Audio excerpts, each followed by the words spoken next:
শাপলা যদি রাজনৈতিক দলের প্রতীক না হতে পারে তাহলে ধানের শীষও প্রতীক হতে পারবে না বলে মন্তব্য করেছেন জাতীয় নাগরিক পার্টির উত্তরাঞ্চলের মুখ্য সংগঠক সার্জিস আলম।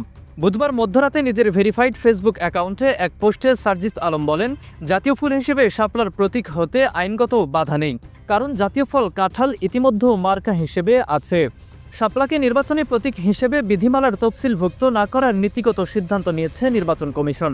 এর ফলে কোনো রাজনৈতিক দল তাদের দলীয় প্রতীক হিসেবে শাপলা পাবে না। এনসিপি নির্বাচন কমিশনে নিবন্ধন চেয়ে যে আবেদন করেছে সেখানে দলীয় প্রতীক হিসেবে শাপলাসহ 3টি প্রতীকের নাম উল্লেখ করেছিল তারা। এদিকে ফেসবুক পোস্টে সার্জিস আলম লিখেছেন, শাপলা জাতীয় প্রতীক নয়, জাতীয় প্রতীকের একটি অংশ। একইভাবে ধানের শীষ, পাটপাতা এবং তারকাও জাতীয় প্রতীকের অংশ। শাপলা যদি রাজনৈতিক দলের প্রতীক না হতে পারে তাহলে ধানের শীষও প্রতীক হতে পারবে না। আর যদি জাতীয় প্রতীকের যে কোনো একটি অংশ রাজনৈতিক দলের প্রতীক হতে পারে তাহলে শাপলাও হতে পারবে।